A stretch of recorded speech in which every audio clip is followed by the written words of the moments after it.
దేవకీ పరమానందం కృష్ణం వందే జగద్గురు. ఓం ఆనందమయీ చైతన్యమయీ సత్యమయీ పరమే. ఓం ఆనందమయీ చైతన్యమయీ సత్యమయీ పరమే. ఓం ఆనందమయీ చైతన్యమయీ సత్యమయీ పరమే. ఓం నమో భగవతే. ఓం నమో భగవతే. ఓం నమో భగవతే.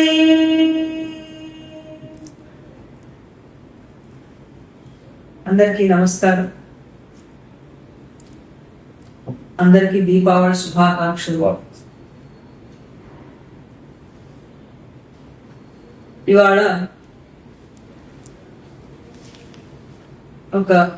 మరొక ముఖ్యమైనటువంటి అంశాన్ని శ్రీ అరవిందుడు వివరించారు. అది లోక సంగ్రహ కర్మ. ఈ లోక సంగ్రహ కర్మ అంటే ఏమిటి? దీన్ని ఎవరు నిర్వహించాలి? జనకుడు మొదలైనటువంటి రాజర్షులు వాళ్ళు దీనిని ఆచరించి లోకానికంతటికీ కూడా మార్గదర్శకులయ్యారని శ్రీకృష్ణుడు జనక మహారాజు పేరు చెప్పి ఆయన జనకుడి ప్రస్తావన చేశారు. ఈ సందర్భంగానే శ్రీకృష్ణుడు లోక సంగ్రహ కర్మకి తనని ఉదాహరణగా అర్జునుడికి చెప్పాడు. నేనే ఉదాహరణ. లోక సంగ్రహ కర్మ చేయడానికి నాలాగే నువ్వు కూడా కర్మని నిర్వహించాలి అని ఆయన అర్జునుడికి బోధ చేశాడు. ఈ లోక సంగ్రహ కర్మ చేయటానికి ఎవరు అర్హులు? వాళ్ళ చైతన్య స్థితి ఎట్లా ఉంటుంది? నమస్కారం.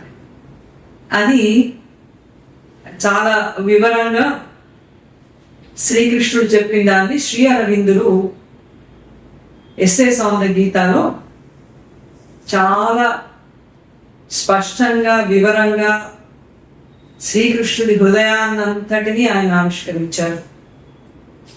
శ్రీకృష్ణుని ఉపదేశం యొక్క అంతరార్థం ఎంత స్పష్టంగా శ్రీ అరవిందులకి అవగతమైందన్నది మనకి చాలా ఇలాంటివన్నీ మనం చూస్తున్నప్పుడు మనకి తెలుస్తుంది. లోక సంగ్రహ కర్మ అనేది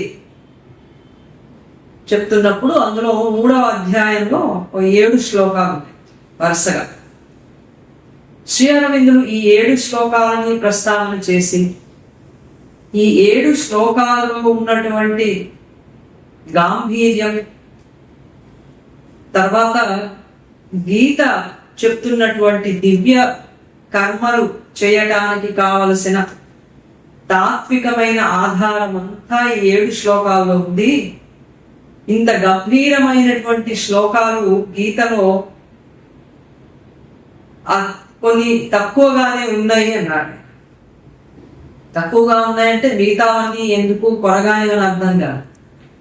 తొందరగా మనకి మనసు రియాక్షన్ ఎట్లా ఉంటుందంటే ఏమిటి తక్కువగా అంటారేంటి, మిగతా పనికిరాయనే అర్థమా, చాలా తక్కువ స్థాయిలో ఉన్నాయని అర్థమా అని విపరీతమైనటువంటి ధోరణిలో మనసు ఆలోచన చేస్తూ ఉంటుంది. దాని లక్షణమే అలా. శ్రీ అరవిందుడు చెప్తున్నది అట్లా కాదు. ఇది గొప్ప భావగాంభీర్యం ఉండి శ్రీకృష్ణుడు చెప్తున్నటువంటి దివ్య కర్మలకి ప్రాతిపదికగా నేపథ్యంగా ఉంది అని ఒక 7 శ్లోకాలని 3వ అధ్యాయం నుంచి ఆయన చూపించారు. శ్రీకృష్ణుడు లోక సంగ్రహ కర్మని వివరిస్తూ చెప్పినటువంటి శ్లోకాలు మనం ముందు చూద్దాం. కర్మణైవ హి సంసిద్ధి మాస్థితా జనకాదయ లోక సంగ్రహమేవాపి సంపశ్యన్ కర్తుమర్హసి. ఇది మొదటి శ్లోకం. జనకుడు మొదలైనటువంటి రాజర్షులంతా కూడా ఈ కర్మలని ఆచరించి వాళ్ళు లోక సంగ్రహాన్ని చేశారు. తర్వాత సంసిద్ధి పొందారు. వాళ్ళు ఈ లోక సంగ్రహ కర్మని నిర్వహించి సంసిద్ధి పొందారు. సంసిద్ధి అనేటువంటి మాటకి సాధారణంగా మనం మోక్షం అని వింటూ ఉంటాం. సిద్ధి అంటే మోక్షం. శ్రీ అరవిందులు ఇక్కడ వారు ఏమన్నారంటే సిద్ధి పొందటం అంటే పరిపూర్ణత పొందటం. ఎందుకని అట్లా చెప్పారు ఆయన? శ్రీకృష్ణుడి బోధ అంతా కూడా అర్జునుడిని కర్మ ఏ విధంగా చేయాలో చెప్పినటువంటి బోధ. ఆ కర్మ వెనుక ఎంతటి జ్ఞానం ఉండాలి, ఆ జ్ఞానాన్ని ఎట్లా సంపాదించాలి, ఆ జ్ఞానం ఆధారంగా కర్మలు చేస్తే ఆ కర్మలు దివ్య కర్మలు అవుతాయి. ఈ దివ్య కర్మలన్నింటినీ చేయటానికి కావలసిన పరిపూర్ణమైనటువంటి స్థితిని మానవుడు పొందాలి. కనుక మోక్షం అనేది తప్పనిసరిగా వస్తుంది, వచ్చింది కూడా. ఆత్మస్థుడైన వాడు మోక్షం పొందినట్టు. ఆత్మ చైతన్యాన్ని పొందామంటే మోక్షాన్ని పొందామని అర్థం. ప్రకృతి కర్మల నుంచి వియోగాన్ని పొంది ఆత్మలో సుప్రతిష్ఠితమైన గనక ఆత్మని మనం పొందామంటే మోక్షం పొందామని అర్థం. ఆ తర్వాత కూడా శ్రీకృష్ణుడు ఇంకా బోధ ఉంది. ఆత్మ తర్వాత ఆయన ఆగిపోలా. ఆత్మనే చివరి మెట్టు కాదు. ఆత్మ అత్యున్నతమైన ప్రారంభం. ఆత్మానుభవం, ఆత్మస్థితి తప్పక పొంది తీరవలసినటువంటి పరమోత్కృష్టమైన స్థితి. దానికి అదే సంపూర్ణం. అది మహనీయమైనటువంటి స్థితి. దానికి ఎటువంటి ఇంకొక మాట ఏమీ లేదు. కానీ గీతలో ఆత్మస్థితిని పొందడమే ఆఖరి మెట్టు కాదు. దాని తర్వాత కూడా పొందవలసింది ఉంది. అందుకని అది పొందడానికి మానవుడు పరిపూర్ణుడు కావాలి. అతని లో ఉన్నటువంటి ఉపకరణాలన్నీ కూడా పరిపూర్ణమైనటువంటి స్థితిని పొందాలి. కనుక సంసిద్ధి అంటే పరిపూర్ణత అని అర్థం అని చెప్పారు. వీళ్ళందరూ జనకుడి లాంటి వాళ్ళందరూ కూడా కర్మలు ఎట్లా చేశారు అంటే శ్రీకృష్ణుడు చెప్పాడు, నిష్కామంగా చేశారు, మోక్షాన్ని పొందారు, పరిపూర్ణులయ్యారు, సమత్వంతో పనిచేశారు, చాలా విస్తారమైనటువంటి దైవ చైతన్యంతో వాళ్ళు కర్మలన్నింటినీ నిర్వహించారు. కనుక వాళ్ళు లోక సంగ్రహ కర్మని వాళ్ళు చేపట్టగలిగారు అని చెప్పారు. ఇది మొదటి శ్లోకం. ఆ తర్వాతది యద్యదాచరతి శ్రేష్ఠ తదేవేతరో జనః సయత్ ప్రమాణం కురుతే లోకస్తదనువర్తతే. శ్రేష్ఠులైనటువంటి వాళ్ళు ఏ విధంగా ఆచరిస్తారో, జీవిస్తారో వాళ్ళని లోకమంతా కూడా అనుసరిస్తుంది అని 2వ శ్లోకం. 3వ శ్లోకం భగవానుడు ఆయన ఉదాహరణ చెప్తూ, నమే పార్థాస్తి కర్తవ్యం త్రిషు లోకేషు కించినః నానవాప్తమవాప్తవ్యం వర్తయేవచ కర్మణి అని ఇది చెప్పాడు. నాకు 3 లోకాలలో కూడా నేను పొందనిది, పొందవలసినది ఏది లేదు. కాబట్టి అయినా కూడా నేను కర్మలని నిర్వహిస్తూనే ఉన్నాను. అట్లా నువ్వు కర్మలని చేయవలసిందే జ్ఞానం వచ్చిన తర్వాత కూడా అని తన ఉదాహరణగా ఆయన చెప్పాడు. ఆ తర్వాత మరొక 4వ శ్లోకం. యది హ్యయం న వర్తేయం జాతు కర్మణ్యతంద్రితః మమ వర్త్మానువర్తంతే మనుష్యాః పార్థ సర్వశః. నేనెన్నడైనా అప్రమత్తుడనై కర్మలలో పాల్గొనకపోతే ప్రపంచంలో ఉన్న జనులంతా కూడా నా ఉదాహరణ తీసుకుని వాళ్ళు కర్మలు నిర్వహించటం మానేస్తారు. కనుక నేను కర్మలు నిర్వహిస్తూనే ఉన్నాను అని చెప్పి అదొకటి చెప్పాడు. ఉత్సీదేయురిమే లోక న కుర్యాం కర్మ చేదహం సంకరస్య చ కర్తాస్యాం ఉపవన్యామి మా ప్రజా. నేను కర్మలు చేయకపోతే ప్రపంచమంతా కూడా వినాశనం అయిపోతుంది, ప్రజలని నేను చెడు మార్గం పట్టించిన వాడినవుతాను అని వర్ణ సంకరం అవుతుంది అని అన్నాడు. కొన్ని శ్రీ అరవిందులు అన్నారు, కొన్ని ఆనాటి సాంఘికమైన భావాన్ని ప్రతిబింబిస్తున్నప్పటికీ అవే ప్రధానంగా దైవం చెప్పలేదు అని చెప్పి వాడు అన్నాడు. అందుకని నేను కర్మలలో పాల్గొనకపోతే ప్రజలంతా అందరినీ కూడా వినాశనం ముందించిన వాడిని అవుతాను, కాబట్టి నేను కర్మలు చేస్తున్నాను అన్నాడు. సప్తాహ కర్మణ్య విద్వాంసో యథా కుర్వంతి భారత పూర్వాద్ విద్వాంస్తదాసక్త చికీర్షుడు లోక సంగ్రహం అని. అజ్ఞానంలో ఉన్నటువంటి వాళ్ళు ఎంత ఆసక్తితో కర్మలను చేస్తున్నారో జ్ఞాని కూడా అంతే ఆసక్తితో కర్మలు చేయాలి. కానీ ఎలా చేయాలట అంటే ఫలితానికి అంటి పెట్టుకోకుండా కర్మ చేస్తాడు జ్ఞాని.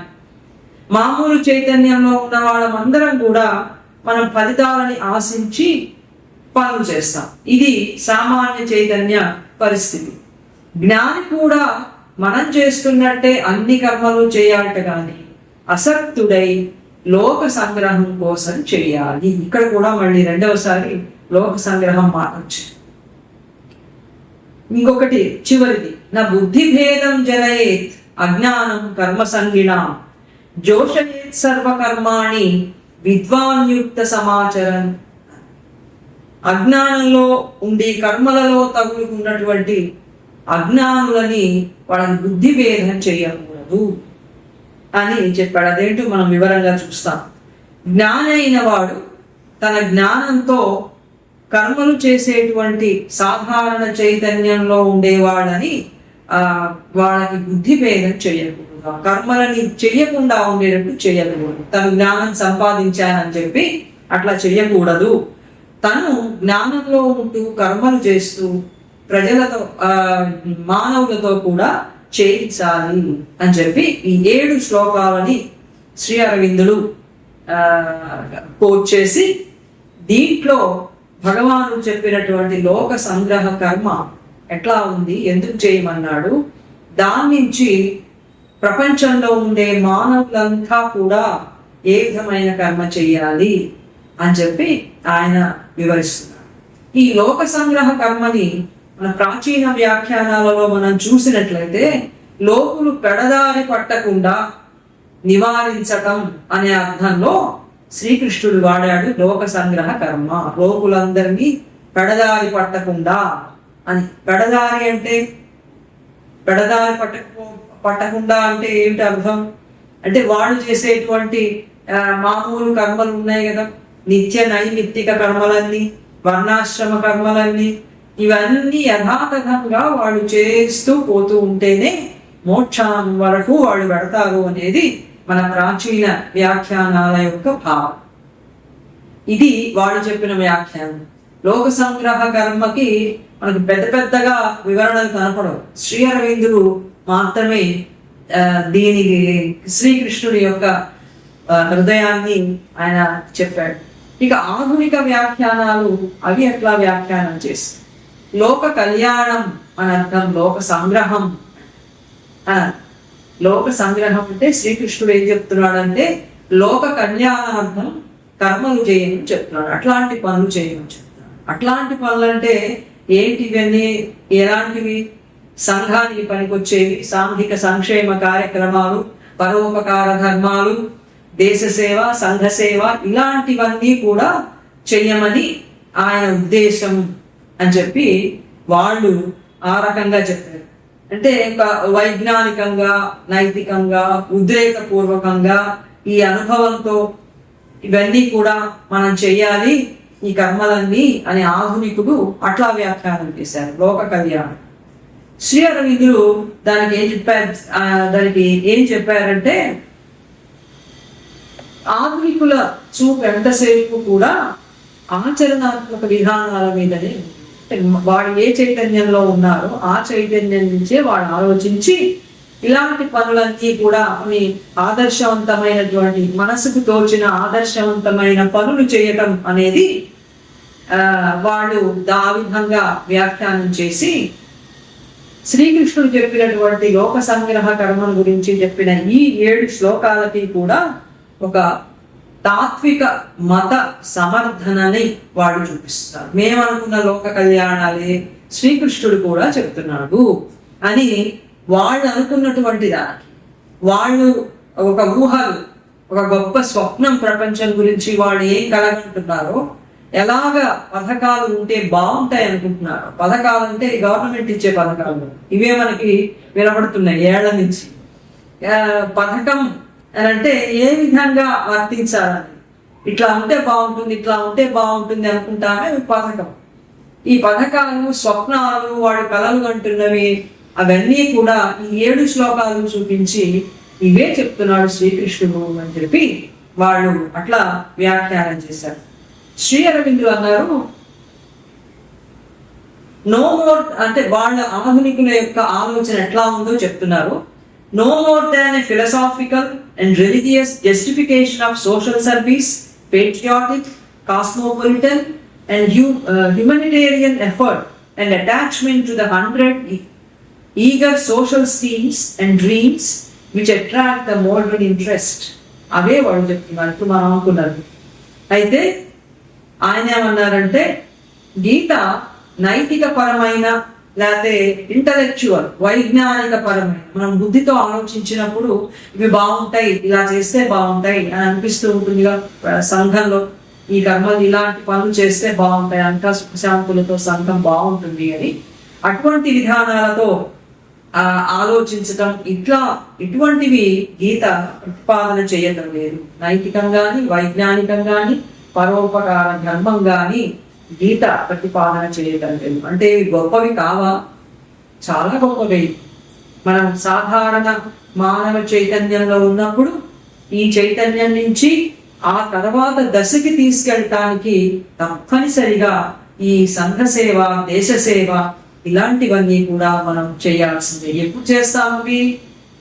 ఒక ప్రాథమిక స్థితిలో అహంకారం యొక్క మోటైన ప్రాథమిక స్థితిలో అహంకారం ఏం ఆలోచిస్తుంది? నాది, నా కుటుంబం, నా ఊరు, లేకపోతే కొంత దూరం పోతే ఇంకో 10 ఊళ్ళు, ఇంతవరకే ఆలోచిస్తుంది. మిగతా అదంతా నాది కాదు, వీళ్ళ కోసం నేను ఏదైనా చేస్తాను అని అహంకారం ఒక పరిమితికి లోనైనటువంటి ఒక మొట్టమొదట ప్రాథమిక స్థితి నుంచి కొంత చైతన్యం, మనో చైతన్యం వచ్చి మానవుడికి రీజన్, లాజిక్ ఇవన్నీ పెంపొందినప్పుడు అతను ఎట్లా ఆలోచించాడు? ఇదేంటి, నేను ఒక్కడిని, నా కుటుంబం, నా ఊరు సుఖంగా ఉంటే ఎట్లా, మిగతా వాళ్ళందరూ కూడా నాలాంటి వాళ్ళే కదా అని అతనికి ఆలోచన వచ్చింది. వైజ్ఞానికంగా ఆలోచించాడు.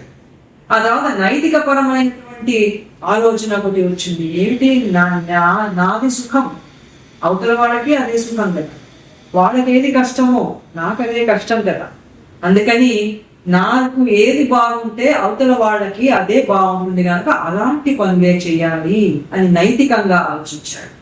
తర్వాత ఇమోషనల్ గా కూడా ఆలోచించాడు. హృదయపూర్వకంగా, ఉద్రేకపరంగా, ఒక కష్టంలో, బాధలో, దీనంగా ఉంటే తట్టుకోలేక ఒక ఇమోషనల్ గా ఆలోచించి వాళ్ళు నా వాళ్ళే, వాళ్ళని ఈ బాధ నుంచి నేను బయటకు తీసుకురావాలి అని ఆలోచించాను. ఇలాంటివి మన అభ్యుదయంలో తప్పనిసరిగా ఉత్తమ దశలే. ప్రాథమిక స్థితి నుంచి ఒక ఉన్నత ద్వితీయమైనటువంటి దశకి మనం వచ్చాం. దీని తర్వాత వెళ్ళవలసిన దశ కూడా ఒకటి ఉందన్నారు శ్రీరవిందులు. అదేంటంటే జ్ఞానం వికసించే దశ.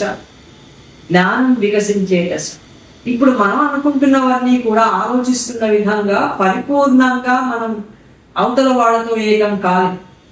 వాడు వేరే అనే భావన ఎప్పుడూ ఉంటుంది. వాడు నాతోటి ప్రజలే, వాళ్ళు అనేవి ఎప్పుడు. మనం దాన ధర్మాలు ఎంత చేసినా, ఎన్ని ఉపకారాలు చేసినా, ఎంత దయాద్రమైనటువంటి పనులు చేసినా కూడా మనలో భావన నేను చేస్తున్నాను, వాళ్ళకి చేస్తున్నాను. ఈ నేను, వాళ్ళు అనేటువంటి ఈ భేదం పరిస్థితికి వెళ్ళినప్పుడు కూడా ఉంటుంది. అహంకారంలో ఉన్నప్పుడు. అట్లా కాకుండా ఒక ఆత్మలో మేమందరం భాగాలమే అని ఆత్మతో ఏకం కావటం అనేది ఆత్మ వికసించినటువంటి దశలో మాత్రమే జరుగుతుంది. అందుకని శ్రీ అరవిందులు ఏమన్నారంటే ఇది పాక్షికమైన అభ్యుదయమైన దశ. ఈ రకంగా మనం ఆలోచించడం ఆధునికంగా తప్పనిసరిగా కాదు. ఆ తర్వాత మనం చేరుకోవలసింది ఈ జ్ఞానం వికసించేటువంటి దశ అని చెప్పి శ్రీ అరవిందులు దాన్ని అట్లా వ్యాఖ్యానం చేశారు. ఆయన అన్నారు, it is not the rule of a large moral and intellectual altruism which is here announced, but that of a spiritual unity with God and with this world of beings who dwell in Him and in whom He dwells. దైవం అందరిలో ఉంటే అందరూ కూడా దైవంలో ఉన్నారనేటువంటి ఒక ఏకత్వ భావన రావటం అనేది ఇక్కడ ఆధ్యాత్మికంగా భగవంతుడు చెప్తున్నది అది అని చెప్పి ఆయన అన్నారు. ఈ ప్రాచీన ఆధునికమైనటువంటి వ్యాఖ్యానాలు తర్వాత ఇప్పుడు శ్రీ అరవిందులు దీన్ని వ్యాఖ్యానం చేస్తున్నారు. ఎవరికి చెప్పాడు లోక సంగ్రహ కర్మ అంటే మహనీయులైనటువంటి వాళ్ళు శ్రేష్ఠులని చెప్పాడు. ఎవరు ఈ శ్రేష్ఠులు, ఎవరి మహనీయులు అంటే శ్రీ అరవిందులు అన్నారు, మహనీయులు అంటే ఎవరంటే నిమ్నమైనటువంటి వాళ్ళ ఆత్మని ఉన్నతమైనటువంటి ఆత్మతో గెలిచి అత్యున్నతమైన ఆత్మస్థితికి వెళ్ళిన వాళ్ళు, దివ్యస్థితిని కనుక్కున్న వాళ్ళు, అటువంటి వాళ్ళు మహనీయులు అన్నారు. ఆత్మని గురించి చెప్తున్నప్పుడు సాధారణంగా ఏం చెప్తుంటారంటే దేహం అశాశ్వతం, శరీరం అనేది అశాశ్వతం, ఇది పోతుంది ఉండదు, శాశ్వతంగా ఉండేది ఆత్మ గనక తాత్కాలికంగా ఉండే వాటి మీద ఎన్ని భ్రమలు ఎందుకు, శరీరం మీద, సంపదల మీద, మిగతా వాటి మీద ఇవన్నీ మనం పట్టుకుపోతామంటే ఎవరన్నా రాణిస్తాడు. మనం ఎప్పుడు పోతామో తెలియదు, ఎప్పుడు పట్టుకుపోతాం, మన తల కింద పెట్టుకున్నా అది అక్కడే వదిలిపెట్టుకోవాలి. అందుకని ఇవన్నీ కూడా ఇక్కడే వదిలిపెట్టేవి కదా, వీటి మీద భ్రాంతి ఎందుకు అని అంటూ ఉంటారు. ఇవి ఒకటి విన్నట్ట విని విపరీతార్థాలు తీసేవాళ్ళు దీని నుంచి కూడా లాభం పొందేవాళ్ళు ఉంటారు కదా. వాడు అన్నట అనిత్యాని శరీరాన్ని అందరి సొమ్ము నాకేరా అని అన్నాడు. ఇది ఈ వేదాంతం ఎట్లా అర్థం చేసుకున్నాడంటే వాడు తెలివిగలవాడు. చెప్తున్నారు కదా శరీరాలు అనిత్యం అని, సరే మీ డబ్బంతా నాకు ఇవ్వండి, మీ సంపదలన్నీ నాకు ఇవ్వండి, మీకెందుకు అన్నాడు. అట్లా ఆత్మ శాశ్వతం, మిగతాది అశాశ్వతం అంటే ఇట్లా కాదు కదా అర్థం చేసుకునేది. ఈ మహనీయులు వాళ్ళ ఆత్మని కనుగొని దివ్యమైనటువంటి స్థితికి వెళ్ళినటువంటి వాళ్ళని భగవంతుడు ప్రజలకి ఆదర్శంగా కర్మ చేయమని ఆయన చెప్తున్నాడు. అంటే వీళ్ళు ఎట్లాంటి స్థితిని సాధించారంటే శ్రీ అరవిందులు చెప్పారు, 3 రకాలైనటువంటి ముక్తులు సాధించారు వీళ్ళు. ఒకటి డివైన్ బీయింగ్ తో ఏకమయ్యారు, దివ్య అస్తిత్వంతో వాళ్ళు ఒకటైపోయారు, దైవ అస్తిత్వంతో. దీనికి ఆయన సాయుజ్యముక్తి అని పేరు పెట్టారు. మనం వింటూనే ఉంటాం సాయుజ్యముక్తి అని. సాయుజ్యముక్తి అంటే మనం వినేది దైవంలో, దైవం అనే మాట లేదు, బ్రహ్మలో లీనమైపో. నిజానికి ఉపనిషత్తుల్లో బ్రహ్మ, ఈశ్వరుడు, దైవం అనేవి సమానార్థకాలుగా వాడారు. బ్రహ్మ అంటే దైవం, దైవం అన్న ఈశ్వరుడు, ఈశ్వరుడు అన్న బ్రహ్మే. కానీ ఆ తర్వాత వచ్చినటువంటి తాత్విక సిద్ధాంతాలు మిగతా వాటన్నిటిని కూడా కొంచెం కింద స్థాయికి పెట్టేసి ఒక బ్రహ్మని మాత్రం అధిక స్థాయికి తీసుకొచ్చి అత్యున్నతమైనటువంటి చైతన్యం బ్రహ్మ, అందులో లీనమైపోవడమే మానవుడి అంతిమ లక్ష్యం, అంతకు మించి ఏం లేదు అని. ఉపనిషత్తులు మాత్రం ఈశ్వరుడు, దైవం, బ్రహ్మ ఒకే అర్థంలో అవి వాడి. ఈశ్వరుడు అంటే వ్యక్తిత్వం ఉన్నవాడు, బ్రహ్మ అన్న అది. అయితే ఇక్కడ శ్రీ అరవిందులు చెప్తున్నటువంటి సాయుధ్యం మనం వింటున్నటువంటి సాంప్రదాయ సాయుధ్యం కాదు. సాంప్రదాయంలో సాయుధ్యం బ్రహ్మలో లీనమైపోతే మనం కూడా ఆ చైతన్యంగా అయిపోతే ఇక మనం కర్మం చేయడం అంటూ ఏముంటుంది, అందులో మోక్షం అన్నంత అందులో కలిసిపోతే పనులు ఎవరు చేస్తారు? మనం పనులు చేయలేము. ఎక్కడున్నాము చేయడానికి మనం అంటూ ఉంటేగా. మనం అంటే ఏమిటి? మనస్సు, జీవము, శరీరము, ఇంద్రియాలు, అహము లేదా ప్రకృతి, ఇవన్నీ ఉంటాయి కదా పని చేయడం జరిగేది. ఇవేమీ లేవు, ఇవేమీ అన్ని లయమైపోయాయి. కాబట్టి ఫలితం ఏమైందంటే నిష్క్రియ స్థితి, ఏ కర్మ చేయనటువంటి స్థితికి మనం వెళ్ళిపోయాం. అది ప్రాచీనులు చెప్పేటువంటి వేదాంతులు చెప్పేటువంటి సాయుధ్యం. కానీ ఇక్కడ శ్రీ అరవిందుడు చెప్తున్నటువంటి ఈ సాయుధ్యం దైవ అస్తిత్వం లాగా అయిపోయి ఏం చేస్తున్నాడు? కర్మ చేస్తున్నాడు. అంటే ఏమిటనమాట? మోక్షమే కాదు, మోక్షానికి పైన ఇంకోటి ఏదో ఉంది. ఆ ఇంకోటి ఏదో ఉన్న దాంట్లో మోక్షానికి సంబంధించినటువంటి అత్యున్నత నిశ్శబ్ద ప్రశాంత స్థితి ఉంది. అది పూర్తిగా మనం లీనమైపోయేటువంటి స్థితి కాదు, మనం కర్మలు కూడా చేయగలిగినటువంటి చైతన్యంతో ఉంటుంది. అంటే అది సాయుధ్యం అన్నారు. దైవ అస్తిత్వంతో మనం ఏకమైతే మనం మోక్షాన్ని పొందుతాం. ఆ మోక్ష స్థితి నుంచి, మోక్షం అంటే ఏమిటి? మోక్షం అంటే అచలమైనటువంటి స్థిర ప్రశాంత ఆనంద శాశ్వత స్థితి. ఇదే కదా, ఎప్పుడు ఉంటాం ఆనంద స్థితిలో ఉంటాం. ఇది మోక్షం. ఈ ప్రశాంత స్థితి సాధించిన తర్వాత కూడా కర్మలు చేసేటువంటి అవకాశం ఉన్న చైతన్యం ఏదో ఆ ఉన్నతమైనటువంటి దాంట్లో ఉంది. అదేమిటో చెప్తారు. ఆ చైతన్యంతో ఏకమయ్యాడు, ఆ బీయింగ్తో ఏకమయ్యాడు, ఆ అస్తిత్వంతో ఏకమయ్యాడు అని. ఆ తర్వాత రెండవ ఏకత్వం చెప్పారు, డివైన్ కాన్షియస్నెస్ తో ఏకమయ్యాడు. డివైన్ కాన్షియస్నెస్ దైవం యొక్క చైతన్యం. ఆ దైవ చైతన్యంతో ఏకమైనప్పుడు దైవం ఏ విధంగా ఆలోచిస్తాడో, ఆయన ఏ విధంగా పనిచేస్తాడో అదంతా మనకి కూడా వస్తుంది. ఆ చైతన్యాన్ని మనం పొందుతాం. దీనికి శ్రీ అరవిందులు సాలోక్యముక్తి అని పేరు పెట్టారు. సాయుధ్యముక్తి, ఇది సాలోక్యం. సాంప్రదాయంలో సాలోక్యం అంటే మనకి వైష్ణవ పరంగా అయితే విష్ణు లోకంలో ఉంటాడు అంతరాత్మగా, విష్ణుమూర్తి ఆత్మ అయితే సాలోక్యం పొందినటువంటి జీవుడు విష్ణు లోకంలో ఆనంద స్థితిలో ఉంటాడు. అక్కడ విష్ణుమూర్తి ఉన్నాడు, తర్వాత ఈ ముక్తి పొందిన జీవుడు కూడా ఉన్నాడు. ఇద్దరు వేరువేరుగా ఉన్నారు. సాలోక్యం అంట. ఈ సాలోక్యం శ్రీ అరవిందులు ఏమంటున్నారు? డివైన్ కాన్షియస్నెస్ తో ఏకమైనప్పుడు అది సాలోక్యం. అప్పుడు మనం కర్మ చేయవచ్చు. ప్రధానమైనటువంటి మనకి గుర్తుండవలసింది ఏమిటంటే, ప్రాచీనమైనటువంటి వేదాంత భాష్యంలో కర్మలు చేయటం అనేది లేదు. ఆ స్థితికి వెళ్ళిన తర్వాత గీత చెప్తున్నటువంటి స్థితి దానిని మించిన ఇంకొక చైతన్య స్థితి. దానితో ఏకమైనప్పుడు కర్మలు కూడా చేయొచ్చు, మోక్ష స్థితి కూడా మనం వహించి కర్మలు కూడా చేయొచ్చు. ఇది పెద్ద తేక. ఎందుకంటే మాటలు అలా ఉన్నాయి కాబట్టి, సాయుధ్యం అని సాలోక్యం అని. ఇక మూడవ విధంగా ఏకత్వం పొందేటువంటిది దైవం యొక్క ప్రకృతితో ఏకత్వం పొందుతారు. ఎవరు? లోక సంగ్రహం కర్మ చేసేటువంటి ముక్తుడు దైవ ప్రకృతితో ఏకత్వం పొందుతాడు అన్నారు. సాధర్మ్య ముక్తి అన్నారు శ్రీ అరవిందుడు. దైవం యొక్క కర్మధర్మంగా అయిపోయింది. ఎవరిది అంటే ఈ మోక్షం పొందినటువంటి వాడు. దైవం యొక్క కర్మధర్మం అయిపోయింది. ప్రకృతి అంటే కర్మ చేసేది.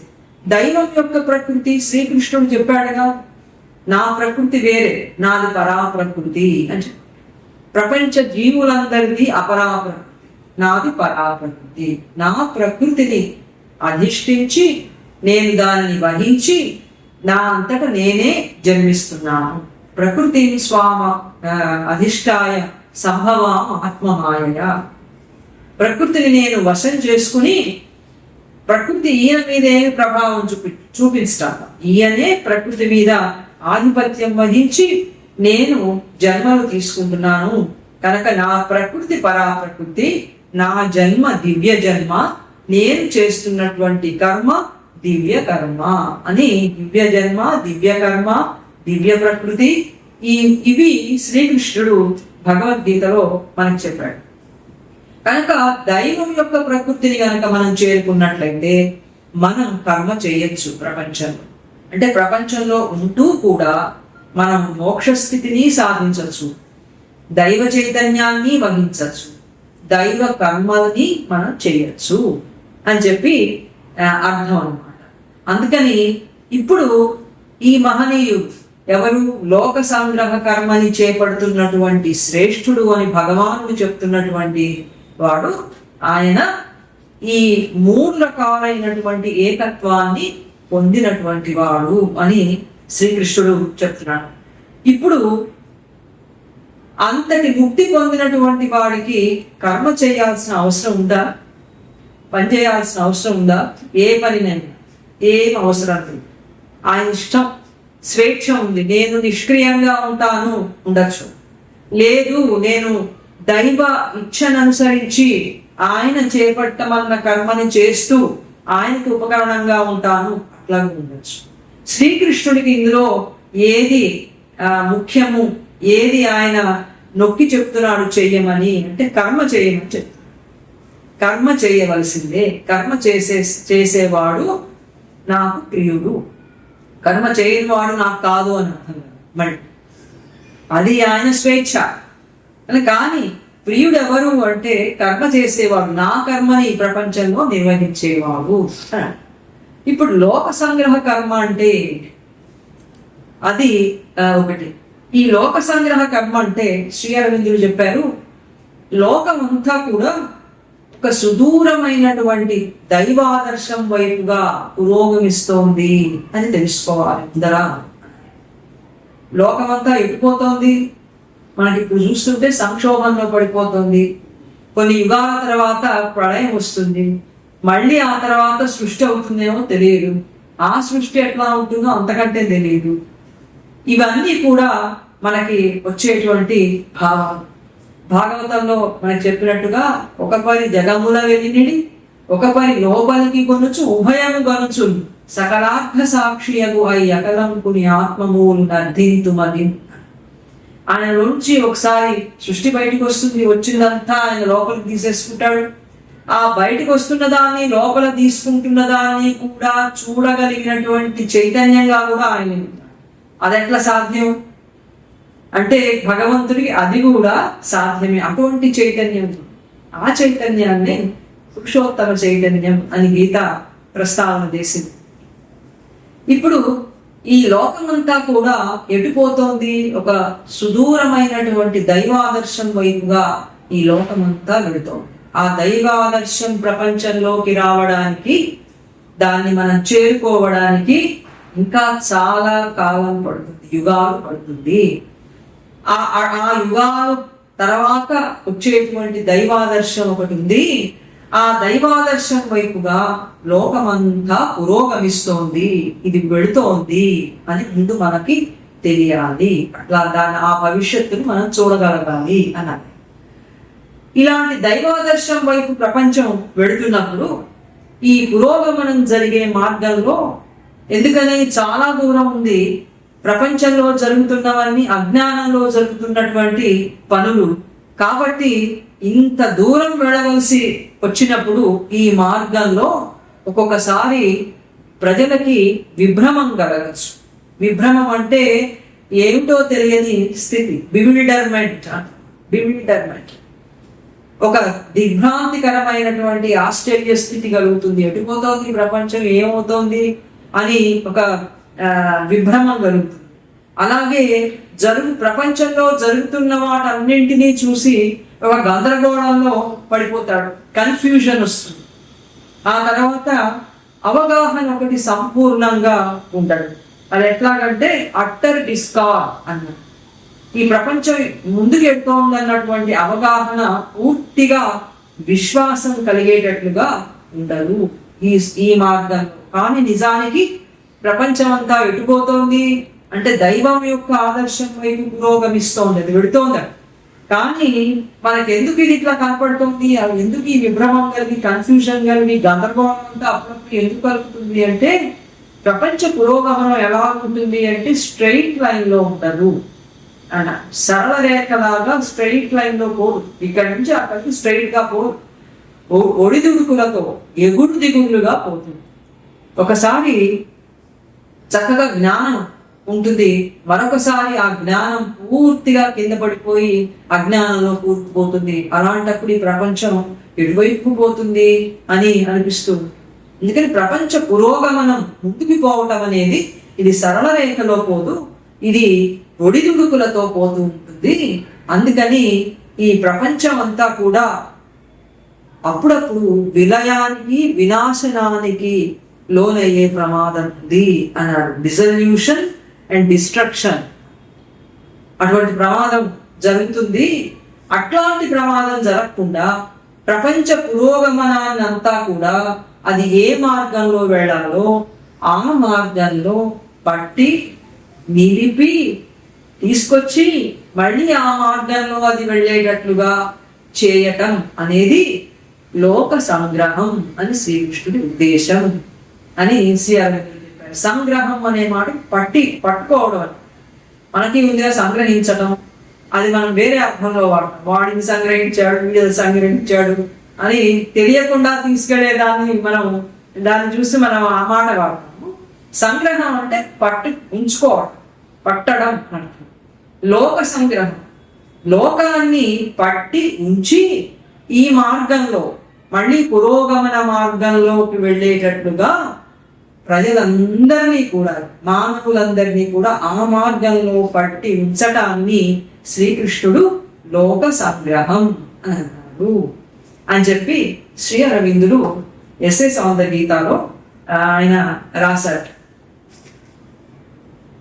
This great march of the peoples towards a far-off divine ideal has to be held together, prevented from falling into bewilderment, confusion, and utter discard of the understanding, which would lead to dissolution and destruction. ఇలా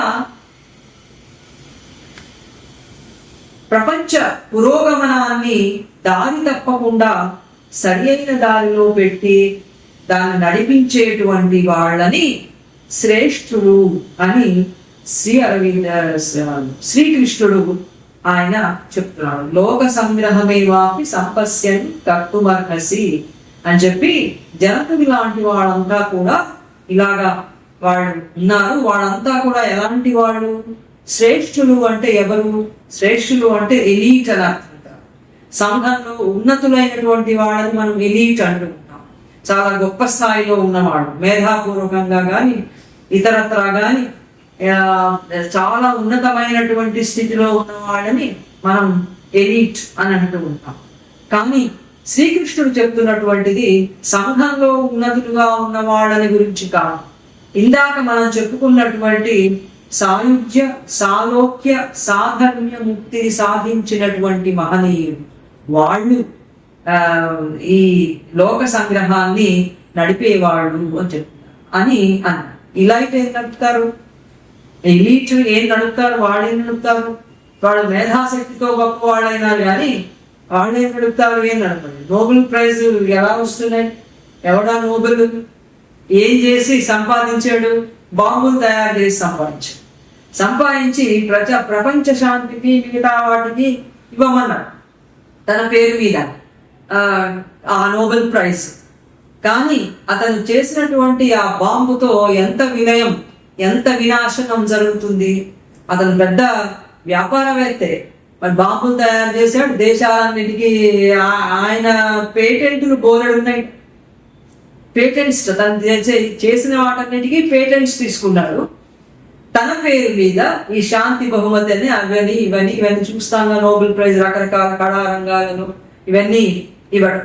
అంచేత ఇటువంటి వాడు కాదు శ్రీకృష్ణుడు చెప్తున్నటువంటి వాడు. ఇటువంటి గొప్ప చైతన్యమైనటువంటి దైవంతో 3 రకాల ఏకత్వాన్ని సాధించినటువంటి మహనీయులు వాళ్ళు ఈ ప్రపంచాన్ని పట్టి ఉంచాలి. ఆ గురుతర బాధ్యత అంతా కూడా వాళ్ళ మీద పెట్టాడు శ్రీకృష్ణుడు. అందుకని ఇంత చైతన్యవంతుడైనటువంటి పరిపూర్ణమైనటువంటి జ్ఞాని నిష్క్రియంగా నిరంజనంగా నేను బ్రహ్మలో ఏకమవుతాను అంటే ఈ ప్రపంచాన్ని ముందుకు తీసుకువెళ్ళి దైవ ప్రపంచంగా చేయటానికి మరి ఎవరు తోడ్పడతారు? ఎవరో ఒకటి దైవానికి కూడా ఉండాలి కదా, దైవానికి కూడా తోడైన వాడు ఉండాలి కదా. దైవం మానవుడిలో సఫలమవుతాడు అన్నాడు శ్రీ అరవింద్. దైవం మానవుడిలో సఫలమవుతాడు ఎట్లా? తన కర్మ, తన ప్రకృతి, తన చైతన్యం, తన ఇచ్ఛ మానవుడిలో వచ్చేటట్టుగా సాధన వల్ల చేసి ఆ ఉపకరణాల ద్వారా తన ఇచ్ఛను నెరవేర్చేటువంటి ఇచ్ఛ కలిగిన వాడుగా, తను అనుకున్నటువంటి లక్ష్యాన్ని నెరవేర్చేటువంటి జ్ఞానవంతమైన ఉపకరణంగా మానవుడు మారితే మానవుడిలో ఆయన సఫలమైనట్లు.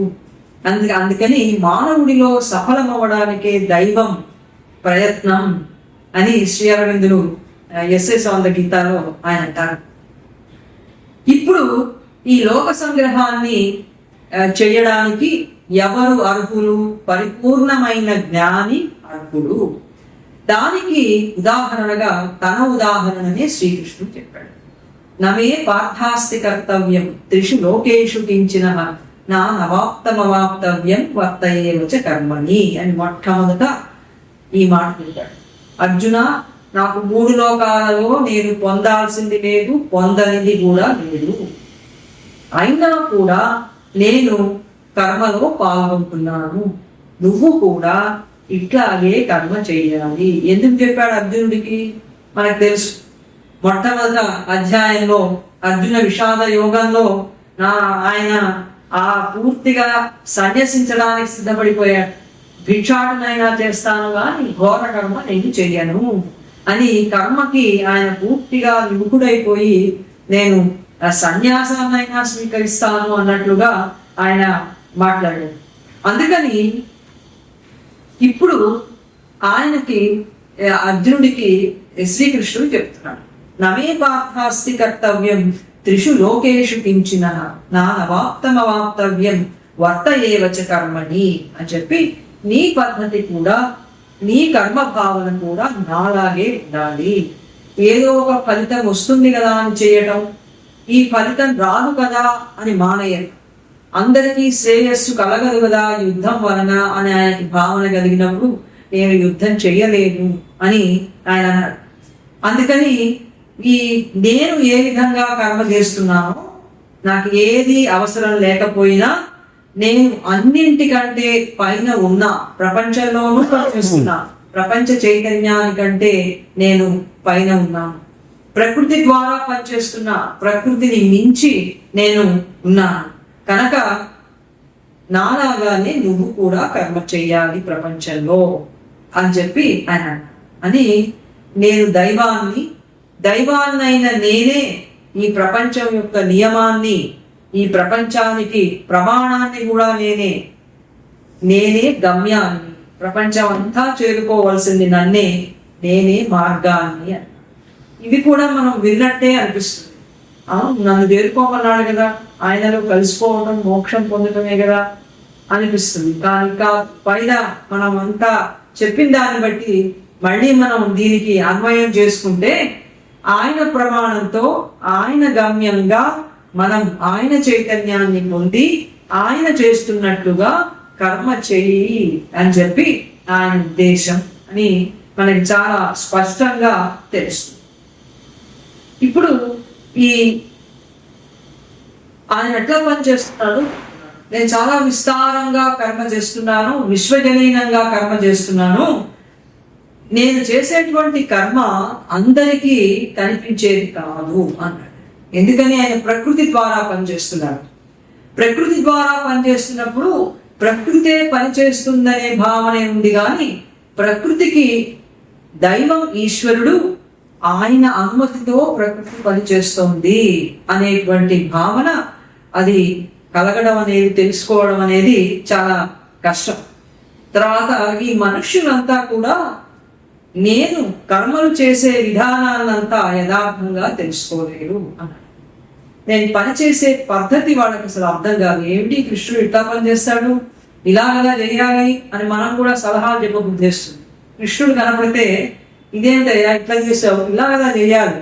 అర్జునుడు లబోదిబో అని మొత్తుకుంటుంటే ఇంత మంచివాడు కదా అని వదిలిపెట్టక పట్టుకుని వచ్చి ఈ 18 అధ్యాయాలు చెప్పి మళ్ళీ ఇంత జ్ఞానము సంపాదించి జ్ఞానంతో కర్మ చేయి, పదా యుద్ధం చేయి, ఏ యుద్ధం చేయి అని దేవుడికి ఇంత బలవంత పెడతావేంటయ్యా అని మనకి అడుగుదామనిపిస్తుంది. ఎందుకంటే ఆయన పనులు చేసే పద్ధతి మానవ చైతన్యానికి పూర్తిగా అవగతమే కాదు.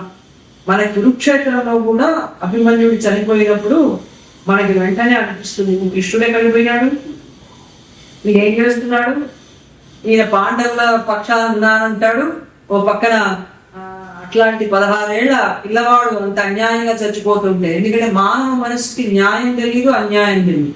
ఇది ఈ స్థాయికి ఏది న్యాయం అనిపిస్తుందో అది మాత్రమే పరిపూర్ణమైనటువంటి న్యాయం ఉంటుంది. ఈ ఇప్పుడున్న చైతన్య స్థాయికి ఏది ధర్మం అనిపిస్తుందో అదే పరిపూర్ణ ధర్మం అనిపిస్తుంది. కానీ పరిపూర్ణ ధర్మం అనేది ఒకటి ఉంది, ఆ దైవానికి చెందినటువంటి ధర్మం, అది నేను చేరుకోవాలి అనేది తెలియదు. అందుకని దైవం చేసేటువంటి కర్మ పద్ధతి మనకి అర్థమే కాదు. అందుకే మనం కూడా అనుకుంటాం, ఏమిటి అన్యాయాలు ప్రపంచంలో, మంచివాడికేమో కష్టాలు, ఓ దుర్మార్గుడికేమో సుఖాలు, ఇవన్నీ ఏంటి అనుకుంటాం. సుఖాలు అనుభవించేటువంటి వాడు ఎన్ని కష్టాలు అనుభవిస్తున్నాడో మనకేం తెలియదు. వాడు రూమ్ లో పోయి ఏడిస్తాడు, బయట ఏడిస్తే బాగుండదు కదా. ఇంత పెద్ద కారు పెట్టుకుని 10 బంగళాలు పెట్టుకుని అందరి ముందు ఏడిస్తే ఏం బాగుంటుంది. రోజు సూట్ లోనే కనిపిస్తాడు, రోజు ఫ్లైట్ లో ఫస్ట్ క్లాస్ లోనే పోతూ ఉంటాడు. ఇట్లా మనం చూసినప్పుడు వాడు బయట ఏడుస్తాడు, బయట ఏడిస్తే మనం కూడా మన ముందు లోపమైపోతాడు కదా. అందుకని ఎన్ని కష్టాలు వాళ్ళకు ఉన్నాయో మనకేం తెలియదు. నేను కష్టం గురించి సుఖం గురించి మనసుకు ఉండేటువంటి భావాలు దైవానికి ఉండేటువంటి భావాలు వేరే. అందుకని కృష్ణుడు పనిచేసేటువంటి పద్ధతి అస్సలు మనుష్యులు ఎవరు కూడా తెలుసుకోలేరు అని చెప్పి ఆయన అన్నాడు. నువ్వు దైవత్వాన్ని పొందినా సరే నాకు మళ్ళీనే నువ్వు పని చేయాలి. నేను అవతారాలు ఎత్తినప్పుడు ఎలా పనిచేశాను ఆ విధంగా నువ్వు పనిచేయాలి. ఒక ప్రత్యేక అవతారంగా భగవంతుడు వచ్చినప్పుడు ఆ అవతార చైతన్యమే ఆయన కాదుగా, ఆ అవతారానికి మించిన చైతన్యం ఉన్నది. అదంతా వెనక పెట్టాడు ఆయన. పెట్టి ఆ ప్రస్తుతం ఆ యుగంలో ఏ అవతారం ఆయన దాల్చాడో ఆ అవతారానికి కావలసినటువంటి చైతన్యమే పెట్టాడు. రాముడి చైతన్యం అంతేనా? రాముడి చైతన్యం ఎలా ఉందో అదే పరమాత్మ చైతన్యమా? కాదు. అసలైన సంపూర్ణ చైతన్యం అంతా వెనక పెట్టాడు.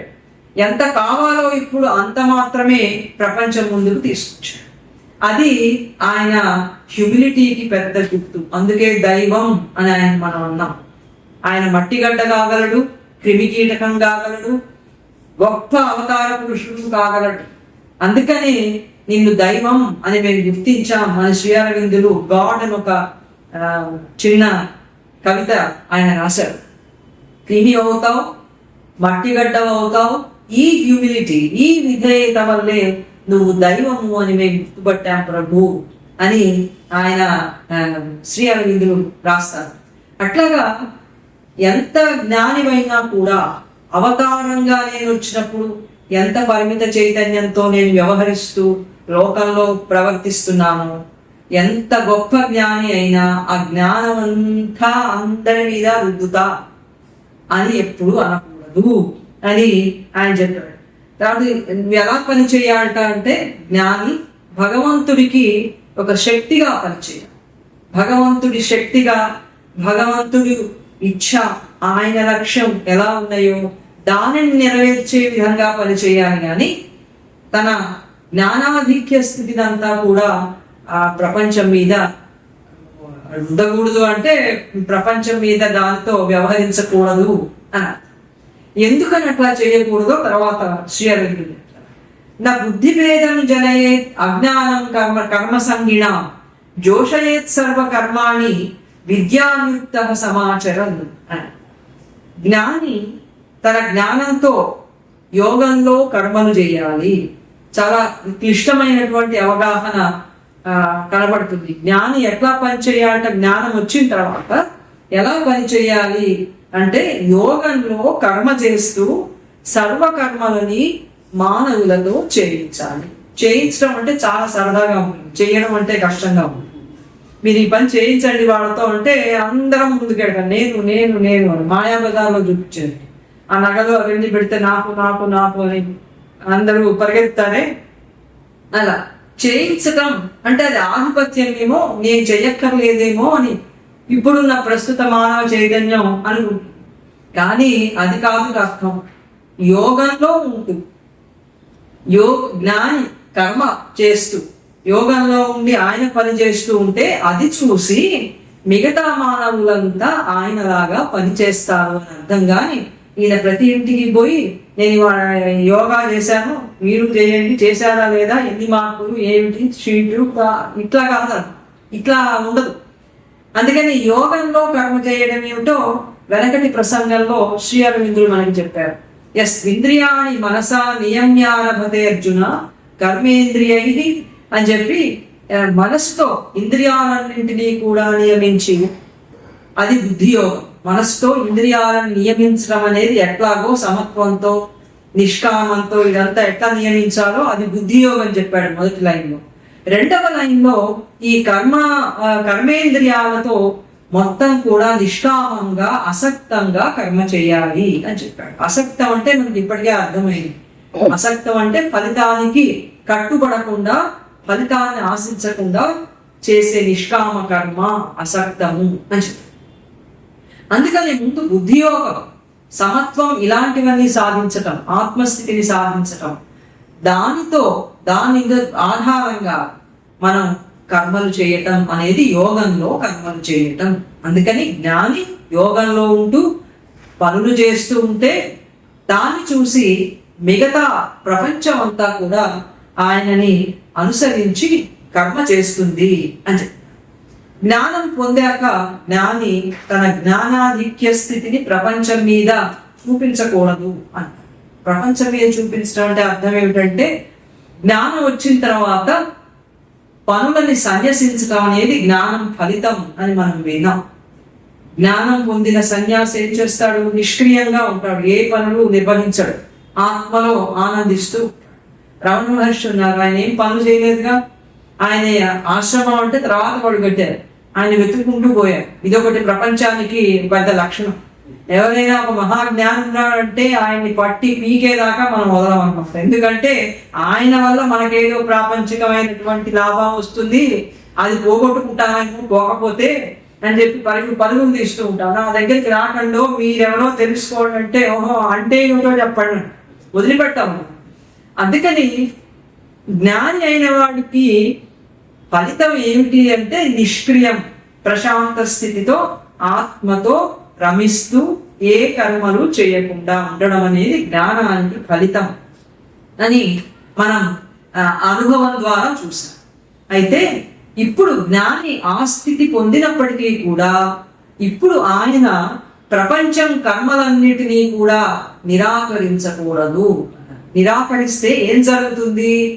శ్రీ అరవిందులు చెప్పారు, అతను ప్రమాదకరమైనటువంటి ఉదాహరణగా మారిపోతాడు. మనుష్యుల మనస్సులన్నీ కూడా తబ్బిబ్బైపోతాయి, గందరగోళం అయిపోతుంది. రమణ మహర్షిలాగా ఉండలేము, ఆయనేమో మళ్ళీ ఇక్కడ మన పనులన్నీ కూడా మానుకోలేము. జీవన యాత్ర జరగాలంటే పనులు చేసుకోవాలి. ఈ పనుల వల్ల ఏమీ లాభం లేదు, అజ్ఞానంలో పడిపోతారు అని వాడు బోధన చేస్తున్నారు. ఈ గందరగోళం అంతా కూడా పడిపోతుంది. అందుకని జ్ఞాని అయిన వాడు గొప్ప ప్రశాంత స్థితిలో ఆత్మతో ఉన్నప్పటికీ కూడా అతను కర్మలు చేస్తూ ఉంటే ఆ ప్రపంచం అంతా కర్మల మీదనే ఆధారపడుతుంది. ప్రపంచం అంతా దేని మీద ఆధారపడింది? కర్మసూత్రం మీద ఆధారపడింది అన్నాడు శ్రీకృష్ణుడు. కర్మల మీద ఆధారపడింది, లేకపోతే ఆయన ఎందుకు చెప్తాడు నమే పార్థాస్తి కర్తవ్యం త్రిషు లోకేషు కించన అని చెప్పడుగా. నేను 3 లోకాలలో నాకు కావాల్సింది లేకపోయినా నేను పనిచేస్తున్నాను, నువ్వు కర్మ చెయ్యి అని చెప్తాను. ప్రపంచం అంతా కూడా దైవం వైపుగా వెళ్ళాలంటే కర్మల ద్వారానే వెళ్ళాలి. కానీ ఈ కర్మల వెనకాల ఉండేటువంటి చైతన్యం, ఇప్పుడున్నటువంటి అజ్ఞాన చైతన్యంగా కాకుండా నెమ్మదిగా ముందు అధ్యాయాల్లో చెప్పినట్టుగా సమత్వాన్ని సాధించటం, తర్వాత మనం సుఖ అన్నిటి నుంచి కూడా మనం సమత్వాన్ని పొందడం, ఆ తర్వాత నిష్కామంగా కర్మ చేయడం, ఫలితానికి అంటిపెట్టుకోకుండా కర్మ చేయడం, ఇలా కర్మలన్నీ ఈ విధంగా మనం చేస్తూ ఉంటే ఆత్మ చైతన్యానికి మనం చేరుకుంటాం. ఆ ఆత్మ చైతన్యంతో మళ్ళీ పనులు చేయమంటాడు. ఆత్మ చైతన్యం వద్దని చెప్పట్లా, లేకుండా చేసే కర్మలన్నీ అజ్ఞాన కర్మ. ఆత్మ చైతన్యంతో ప్రశాంత నిశ్శబ్ద స్థితిని పొందిన తర్వాత పనులు చెయ్యి. ఆ పనులు ఏవైనా చేయొచ్చు, వంట చేయొచ్చు, ఊడవచ్చు, పుస్తకాలు చదువుకోవచ్చు, రాయొచ్చు, అన్నీ చేయొచ్చు. సర్వకర్మలు గీతలో చెప్పింది మై సర్వాణి కర్మాని. అన్ని ఎక్కడ చెప్పినా కూడా గీత కర్మల గురించి సర్వకర్మలు అని చెప్పింది, కానీ ప్రత్యేకంగా ఈ కర్మలు దైవాన్ని దగ్గరికి తీసుకువెళ్తాయి, ఇవి తీసుకువెళ్ళవు, ఇవి చెయ్యొద్దు అని చెప్పాలి. ఇప్పుడు జ్ఞాని కూడా కర్మలు చెయ్యాలి అని చెప్పి, చేయకపోతే ప్రజలందరూ తప్పిపోబడిపోతారు. కర్మలు చెయ్యాలా, వదిలిపెట్టాలా? వదలాలంటే వదలలేము, చెయ్యాలంటేనేమో మరి మోక్షానికి అడ్డం వస్తాయేమో, ఎట్లా రా బాబు అని భయం. ఎట్లాగో శరీరం వెళ్ళిపోతుంది, తర్వాత ఏం చేయాలి, తర్వాత ఏదో పుణ్యలోకాలు ఉంటాయి, వాటి కోసం ఏమైనా చేద్దామా పోనీ, కనీసం మోక్షంద్ర ఆసందం. ముందు మంచి లోకాలు, స్వర్గలోకాలు వస్తే కాస్త సుఖంగా ఉంటుంది, లేకపోతే పక్కన ఏదో నరకం ఉందంటుంది, ఆ నరకంలో పోతామేమో భయం. నిజానికి స్వర్గ నరకాల గురించి శ్రీహరి గురించి చాలా గొప్పగా రాశారు. స్వర్గం ఏంటి, నరకం ఏంటి, ఉన్నాయా, అసలు ఏంటి, మరణానంతరం మనం ఎట్లా వెళ్ళిపోతాం, ఏం చేస్తాం, అది ఒకసారి మళ్ళీ మనం చెప్పుకుందాం. కనుక జ్ఞాని కూడా కర్మలు చేయాలి. ప్రపంచం అంతా కర్మసూత్రంతో ఉంది గనక కర్మసూత్రాన్ని తెంపకూడదు అని. కర్మ అనేటువంటిది నడుచుకుంటాం, కర్మల ద్వారా పోవాలి గనక ఈ కర్మలన్నీ కూడా అలాగా జరిగేటట్లుగా జ్ఞానంలో తన ఎలాంటి జ్ఞానం పొందాడో ఆ జ్ఞానంలో కర్మలు జరిగేటట్టుగా జ్ఞాని అట్లా ప్రజలకి మార్గదర్శకత్వంగా ఉండాలి. అట్లా నేనున్నాను, నాది లోక సంగ్రహ కర్మ. ఎందుకని? నాకు తెలుసు, కృష్ణుడు అంటున్నాడు, నాకు తెలుసు ఈ ప్రపంచం అంతా ఏ ఆదర్శం వైపు పెడుతోందో నాకు తెలుసు.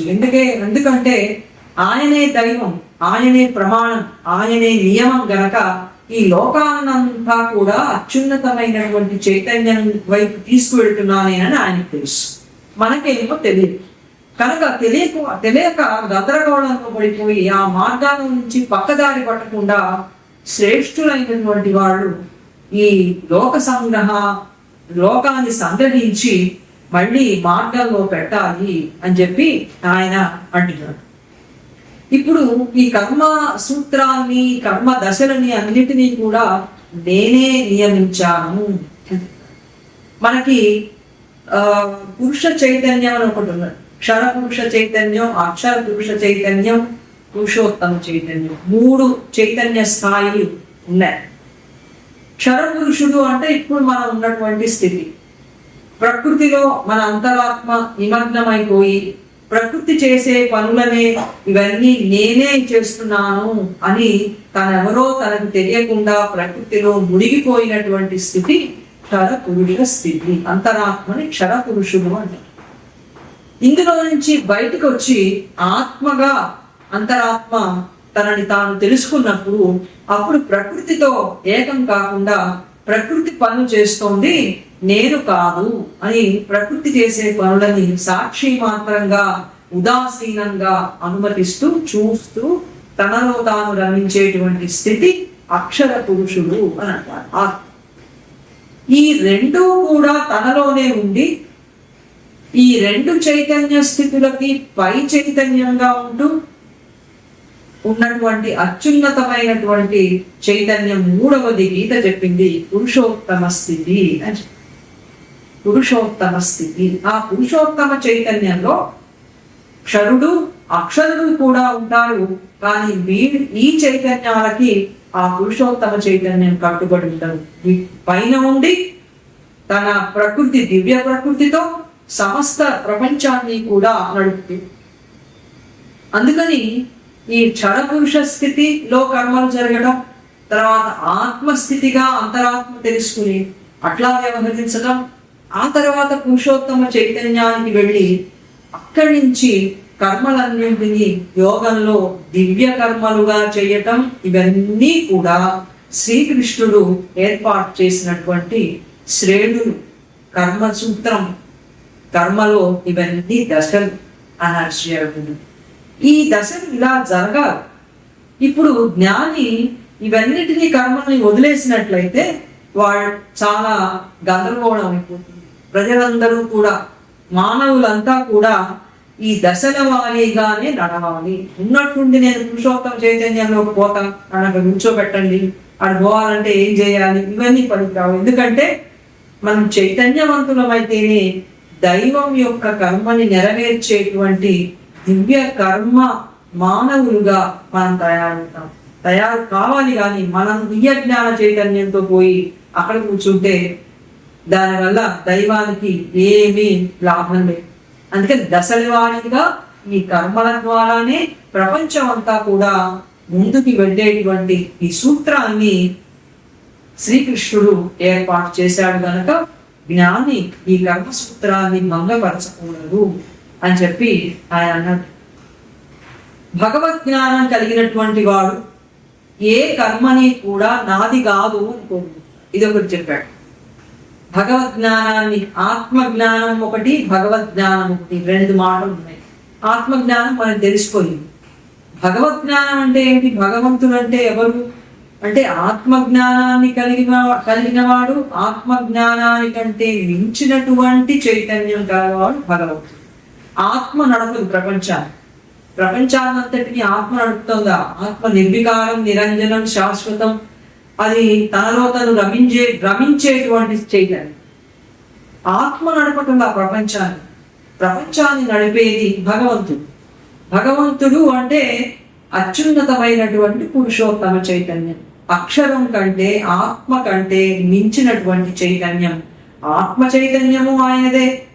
అజ్ఞానంలో ఉండేటువంటి అంతరాత్మ చైతన్యం, క్షర చైతన్యం కూడా ఆయనదే. ఇవన్నీ ఏర్పాటు చేసిన వాడు ఆయనే. నిదానంగా మానవులు పురుషోత్తమ చైతన్యం వరకు వెళ్ళాలి.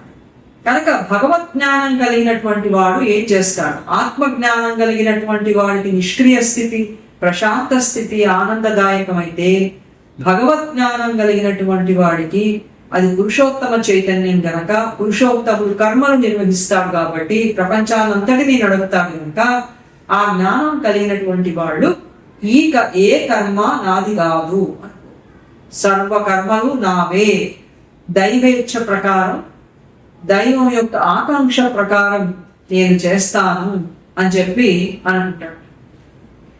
శ్రేష్ఠులైనటువంటి వాళ్ళు కర్మ మార్గం ద్వారా దైవాన్ని కనుక్కునేటట్లుగానే ఈ కర్మల ద్వారానే మనం దైవాన్ని తెలుసుకోవాలి. ఇందాక మనం అనుకున్నట్టుగా ముందు సమత్వం, తర్వాత నిష్కామ కర్మ, ఇలా కర్మలు చేస్తూనే మనం దైవాన్ని తెలుసుకోవటం అనేది మనకి ఏర్పాటు చేసినటువంటి ఒక స్థితి. భగవంతుడు ఇట్లాంటి దశ ఏర్పాటు చేశాడు. ఇది ఉత్తమమైనదే గాని ఇది తక్కువది కాదు, మనని అజ్ఞానంలోనే ఉంచేది కాదు, మనం ఎందుకు పనికి రాకుండా పోయేవాళ్ళము కాదు. కర్మలు చేస్తే మోక్షం రాదని, కర్మలు మానివేస్తే మోక్షం అని శ్రీకృష్ణుడు చెప్పాడు. కర్మలు ప్రారంభించినంత మాత్రం చేత నైష్కర్మ్యం రాదు అన్నాడు. అలాగే సన్యసించినంత మాత్రం చేత సిద్ధి కూడా ఉండదు అని చెప్పి, అందుకని కర్మల ద్వారానే ఈ దైవాన్ని తెలుసుకునేటువంటి స్థితి వస్తుంది. శ్రేష్ఠులైనటువంటి వాళ్ళు జ్ఞాని, వాళ్ళు చేసే పనులకి మామూలు మానవులు చేసే పనులకి తేడా ఉంటుందా?